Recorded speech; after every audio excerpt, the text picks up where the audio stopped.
So hey guys, ഞാനാണെങ്കിൽ lobby ബോറടിച്ച് ചെന്നപ്പോഴാണ് ഓർത്ത് blue dress only ചാലഞ്ചും കളിലൊക്കെ ചെയ്യാമെന്ന്. പെട്ടെന്ന് ഞാൻ നീല ഡ്രസ്സും കളിലൊക്കെ ഇട്ട് ഒരു നോൺ വോൾഫും കളിലൊക്കെ എടുത്ത് സ്റ്റാർട്ടും കളിലൊക്കെ ചെയ്തിട്ടുണ്ട്. അപ്പോൾ മാച്ചും കളിലൊക്കെയാണ് സ്റ്റാർട്ട് ആയിട്ടുണ്ട്. അപ്പോൾ ഫസ്റ്റ് റൗണ്ട് നോക്കുവാണെങ്കിൽ M187 ഡെസേർട്ടുകൾ കളിലൊക്കെയാണ്. അപ്പോൾ പെട്ടെന്ന് ഫ്രണ്ട് എനിമി വന്നപ്പോഴത്തേക്കിന് ചാടി ഒരു അടി അടിച്ച് ചെറിയൊരു ഡാമേജ് കളിലൊക്കെ കയറി. അങ്ങനെ നോക്കുവാണെങ്കിൽ രണ്ടാമത്തെ അടിയങ്ങളിലൊക്കെ അവർ എനിമിയുടെ ബോഡി തന്നെയാണ് കൊണ്ടത്. ഞാൻ മൂന്നാമത്തെ അടിയങ്ങളിലൊക്കെ അടിക്കുമ്പോഴത്തേക്കിനും അവർ എനിമിക്ക് നല്ല അടിയങ്ങളിലൊക്കെ തന്നത്. അപ്പോൾ ഞാനാണെങ്കിൽ ഓടുന്നതിൻ്റെ ഇടയിൽ ആ ഒരു എനിമിനെ ഓടിച്ചിട്ട് അടിച്ചപ്പോൾ നോക്കുവാണെങ്കിൽ സെക്കൻഡ് റൗണ്ടുകളിലൊക്കെയാണ്.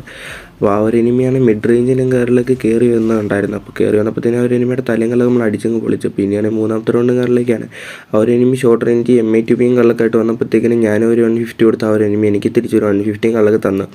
അപ്പോൾ നോക്കുവാണെങ്കിൽ ഇനി ഒരു അടിയും കൊണ്ട് കളിച്ചാൽ അങ്ങോട്ടും ചാവും ഇങ്ങോട്ടും ചാവും. അങ്ങനെ നോക്കുകയാണെങ്കിൽ ആ ഒരു എനിമി എന്നെയും കൂടെ അടിച്ചിട്ട് മൂന്നാമത്തെ റൗണ്ട് എടുത്തായിരുന്നു. അപ്പോൾ ഇനിയാണ് നാലാമത്തെ റൗണ്ടുകളിലൊക്കെയാണ്. അപ്പോൾ അങ്ങോട്ടൊരു 123 കൊടുത്തിട്ട് ആ ഒരു എനിമി ഷോർട്ട് റേഞ്ചിൽ കയറി വന്നപ്പോഴത്തേക്കിനും ആ ഒരു എനിമിക്ക് പിന്നെ ഒരു 123 കൊടുത്ത് നമ്മൾ റൗണ്ടുകളിലൊക്കെ എടുത്തിട്ടുണ്ട്. അപ്പോൾ സബ്സ്ക്രൈബ് ചെയ്യാത്തല്ലേ സബ്സ്ക്രൈബ്